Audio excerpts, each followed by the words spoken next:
Hi, everyone. I never thought I'd be writing something like this, but I need to get it off my chest. My name is Emily Parker. I'm 27 and I live in Ohio with my husband, Daniel. We've been married for 2 years, but we've known each other since college. He's honestly the love of my life, steady, kind, and the one person who has always made me feel like I matter. But unfortunately, with Daniel came his family, specifically his younger sister, Madison, 25. From the very first day I met her, I felt like she didn't want me around. You know that fake smile people give you when they want to appear polite, but their eyes say, "I hate you"? That was Madison. At first, I tried to brush it off. I figured maybe she was just protective of her brother, or maybe she felt left out. But over time, the tension between us grew harder to ignore. One of the first things she ever said to me when Daniel wasn't around was, "You're not really his type, you know. He usually dates prettier girls." She laughed after saying it, like it was a joke, but the sting of those words stayed with me for weeks. It wasn't just comments either. Whenever we had family dinners at their parents' house, Madison would forget to set a place for me, or she'd constantly bring up Daniel's ex-girlfriend, Claire, like she was some sort of saint. I would sit there, smiling politely, while inside I was crumbling. Daniel noticed a little, but Madison was smart. In front of him, she was sweet little sister Madison, helpful, bubbly, always complimenting me. The moment his back was turned, she became cold and sharp, like she was testing how far she could push me before I snapped. I didn't tell Daniel at first. I didn't want to look like the insecure wife who couldn't get along with his family. I kept thinking, if I try harder, if I'm kinder, she'll come around. But kindness only seemed to make her meaner. The real breaking point started forming about a year into our marriage. Daniel and I had just bought a small house together. It wasn't fancy, but it was ours. Madison came over one weekend to help us move in, but instead of helping, she kept walking around making comments. "Wow, this kitchen is small. I guess it works for you guys, though. Do you really think you can handle maintaining a house? It's a lot of responsibility. Daniel, don't you wish you'd waited a little longer before settling down?" Each line felt like a tiny stab, and the worst part, Daniel brushed it off as typical Madison sarcasm. But to me, it was clear. She didn't want me there. I had no idea then just how far she would go. Looking back now, those comments were nothing compared to the storm that was waiting for us. The longer Daniel and I were married, the bolder Madison became. It wasn't just little digs at me anymore. It started to feel like she was actively trying to sabotage my relationship with Daniel. One night, we were having dinner at our house. I had cooked pasta and garlic bread, nothing fancy, but it was one of Daniel's favorites. Madison showed up late, slid into her chair, and without even tasting the food, wrinkled her nose. "Daniel, remember when Mom used to make her lasagna? God, nothing compares to that. I don't know how you survive without her cooking." I felt my cheeks burning. Daniel tried to diffuse it by laughing and saying, "Emily's pasta is great, stop being dramatic." But Madison just smirked at me like she'd won. After that, she started innocent little games, like texting Daniel at midnight about random things, her car breaking down, stress at work, even fake emergencies. He always picked up, worried about his sister. And while I knew it wasn't his fault for caring, I couldn't shake the feeling that she was deliberately intruding into our marriage. One weekend, Daniel and I decided to host a small barbecue for our friends. Madison insisted on coming early to help, but instead of helping, she hovered around Daniel while I was setting things up outside. I overheard her giggling in the kitchen, saying things like, "I just don't know how you put up with Emily's moodiness. You've always been so patient, you deserve a medal." That one almost broke me. I wanted to storm in and scream, but I bit my tongue. Later, when I confronted her privately, she acted all innocent. "Oh my God, Emily, you're so sensitive. I was joking. Relax. You should know by now I don't mean half the things I say." She had this way of gaslighting me, making me feel like I was the crazy one for reacting. Then came the birthday dinner. Daniel's parents took us all out to a nice restaurant for his 29th. I had spent the whole week planning a thoughtful gift for him, a watch engraved with "Forever Yours, E." When he opened it at the table, everyone complimented it, except Madison. She leaned over, loud enough for everyone to hear, and said, "Huh, I thought you hated watches, Daniel. Remember when Claire bought you one in college and you swore you'd never wear it?" The entire table went quiet. Daniel laughed it off awkwardly, but I wanted to crawl under the table. I could see the smug look in Madison's eyes. She had ruined what should have been a sweet moment just to remind me and everyone that Claire, his ex, still lingered in her mind as the better option. The final straw in this phase came during Thanksgiving. We hosted for the first time, and I poured my soul into it. Decorations, food, everything. At the table, Madison pulled out her phone and started scrolling. When Daniel asked her to put it away, she sighed and said, "Sorry, I was just texting Claire. She asked me how the dinner was going. She really misses being part of the family." I almost dropped my fork. Claire, again. I hadn't spoken her name in years, but Madison made sure she was always hovering like a ghost at the table. It wasn't just about me anymore. Madison was crossing lines, disrespecting our marriage, and making me feel like a guest in my own life. And Daniel, sweet, loyal Daniel, still thought his sister was just being immature. But deep down, I knew Madison was planning something bigger. I could feel it in the way she watched me, like she was waiting for her moment to strike. Everything came to a head one Saturday night. Daniel and I had decided to throw a small party at our house, a mix of his coworkers, my friends, and of course, his family. I wanted everything to be perfect. Maybe, deep down, I thought if Madison saw how happy we were and how much people cared about us, she'd finally back off. That was my mistake. The night started off fine. Music, drinks, laughter. Daniel was busy grilling outside, and I was mingling with our guests. Madison showed up late, wearing a glittery silver dress that screamed, "Look at me." I remember thinking she looked like she was going to a nightclub, not her brother's backyard party. She walked straight to Daniel, hugged him way too long, then glanced at me with this little smirk, like, "Watch me take the spotlight." For the first hour, she behaved. She even joked with a couple of my friends, and I let myself think maybe it would be okay. But then she disappeared inside for a while. When she came back out, her eyes were glossy, and she had that wild energy I'd seen before when she wanted attention. And then it happened. Out of nowhere, Madison raised her glass and shouted over the music, "I need everyone's attention for a second. I just think you should all know something about Emily." My stomach dropped. Everyone turned to look. I felt frozen.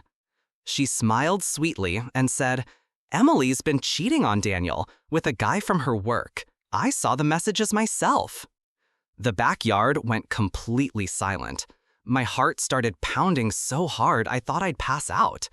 Daniel's face, I'll never forget it. Shock, confusion, then this deep hurt that made me want to scream. "What the hell are you talking about?" I managed to say, my voice shaking. Madison held up her phone like it was evidence. "See? Right here. Emily and some guy named Jason. Flirty texts, late-night chats. I'm sorry, Daniel. I didn't want to tell you like this, but you deserve the truth." I lunged for her phone, but she yanked it back. Everyone was whispering, staring at me like I'd been caught red-handed. "That's not true," I shouted. "I don't even know what you're talking about." Daniel grabbed the phone out of her hand, he scrolled through the messages, and my world almost collapsed. There they were, screenshots of texts that looked like they were from me. Same profile picture, same number, but I knew instantly they were fake. "Emily?" Daniel's voice cracked as he looked at me. I started crying, right there in front of everyone. "They're fake, Daniel. I swear to you, I never." But Madison cut me off. "Come on, Emily, just admit it. You've never been good enough for him, and now everyone knows it." The room spun. My friends tried to comfort me, but the damage was done. The seed of doubt was planted, and Madison stood there looking triumphant, like she had finally won. That night, after everyone left, Daniel and I barely spoke. He said he didn't know what to believe. I slept on the couch, crying until the sun came up. In that moment, I thought my marriage was over. But what Madison didn't know was that she had gone too far, and the truth, cold, undeniable, was about to come out. The morning after the party was the lowest point of my life. Daniel and I sat in silence over coffee, the air heavy with tension. I felt like I was living in someone else's nightmare. Every time I caught him looking at me, I saw the doubt in his eyes. That hurt more than anything Madison could ever say. Finally, I broke the silence. Daniel, you know me. You know I'd never cheat on you. Please, you have to believe me. He rubbed his face, exhausted. Emily, I want to believe you, but those messages looked real. How do I explain that? That's when I made a decision. I wasn't going to sit back and let Madison destroy everything. If she wanted war, she was going to get it. I called my friend Alyssa, who works in IT. I told her what happened, and without hesitation, she said, "Send me screenshots of what Madison showed. I'll look into it." A few hours later, Alyssa called me back furious. "Emily, those messages are faked. The timestamps are inconsistent, and the metadata doesn't match your phone. Whoever made those used a third-party texting app to create fake conversations. Amateur work, honestly." I could have cried from relief. Proof, finally. That evening, I showed Daniel everything Alyssa had found. Detailed analysis, side-by-side comparisons of my real phone logs with the fake ones. I even called Jason, a coworker Radisson had named, and put him on speaker. He swore up and down that he'd never texted me outside of work, and he even sent Daniel his phone records to prove it. Slowly, I watched the fog lift from Daniel's face. His doubt turned into realization. She did this, he whispered. Madison made all of this up. It didn't take long for more cracks to appear. One of Daniel's coworkers, who had been at the party, texted him later that night. "Hey man, I think your sister was lying. I saw her editing something on her phone in the bathroom before she made that announcement. Just thought you should know." That was it, the nail in the coffin. Daniel was shaking with anger. "She tried to ruin my marriage," he said, his voice low and deadly calm. "She tried to destroy you." For the first time, I saw him truly see Madison for who she was. Not his quirky, immature little sister, but someone malicious. We agreed on one thing. Madison wasn't getting away with this. The next step was confronting her, face to face with the proof in our hands. Daniel and I decided to confront Madison the following weekend. We drove to his parents' house, where she was staying for the summer. I was nervous the entire drive, my stomach in knots. But this time, I wasn't walking in defenseless. We had proof. When we arrived, Madison was in the living room scrolling through her phone. She barely glanced up at us. "Oh, look who decided to show up," she said, with that smug tone I'd come to hate. Daniel didn't waste time. He tossed a folder on the coffee table. It was full of Alyssa's report, phone logs, and screenshots. "Explain this," he said, his voice sharp. Madison's smirk faltered. "What is that supposed to be?" "It's proof," I cut in, my voice shaking with anger. "Proof that you fabricated those texts. Alyssa traced everything. They're fake. You made them up to make me look like a cheater." For a moment, she just sat there, her face pale. Then she tried to laugh it off. "Wow, you're really desperate, Emily. Making up some nerdy friends report to cover your tracks? Pathetic." Daniel slammed his hand on the table, making her jump. "Stop lying, Madison.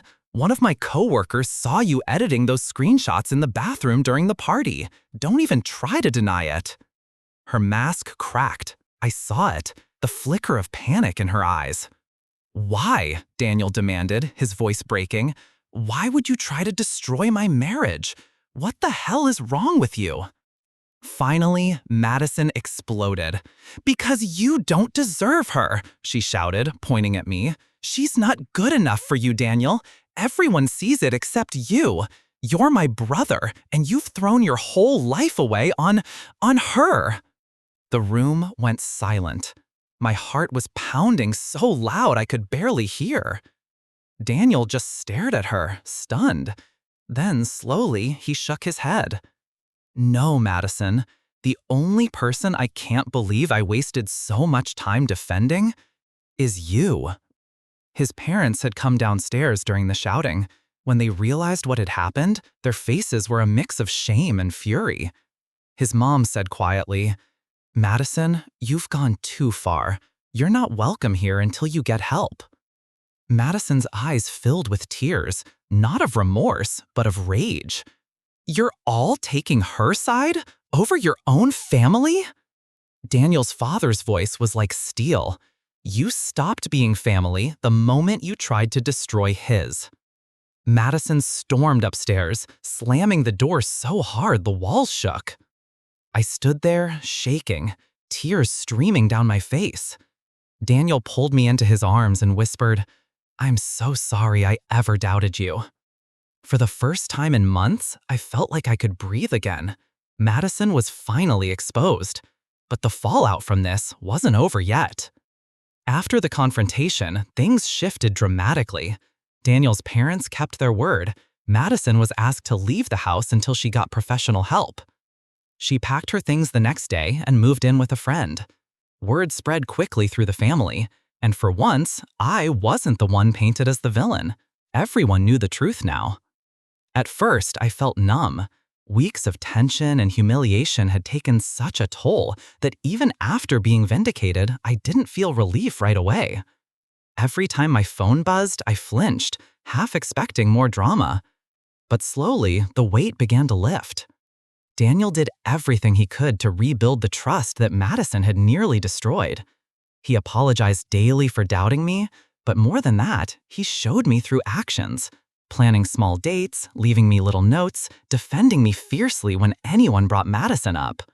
For the first time, I saw how deeply he regretted letting his sister's toxicity slide for so long.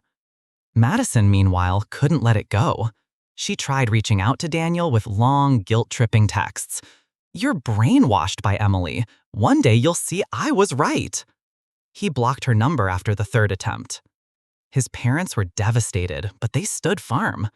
His mom told me one night over the phone, "Emily, I'm so sorry for all of this. We enabled Madison's behavior for years because it was easier than confronting it. We should have done better." For once, I didn't feel like an outsider in Daniel's family. I felt protected. The biggest turning point came about 2 months later. Daniel and I found out we were expecting our first child. The moment I saw that positive test, all the bitterness and pain Madison had caused seemed small compared to the joy ahead of us. Daniel cried when I told him, and he said, "This is the fresh start we needed."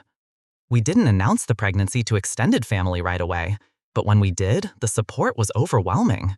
Friends, cousins, even Daniel's co-workers, all the people who had witnessed Madison's stunt at the party, sent us love and congratulations. And Madison? She wasn't invited to know. It's strange. A part of me still aches for her because she's Daniel's sister and clearly a very broken person. But I've learned the hard way that some people don't want to change. They want to drag you down with them. And I refuse to let her poison touch my marriage or my child's future. I started this story broken, humiliated, and doubted. I'm ending it stronger, with a husband who finally sees the truth, a family that supports me, and a future that Madison will never have control over. Justice didn't come all at once. It came slowly, through truth, proof, and standing my ground. And in the end, that's all I needed.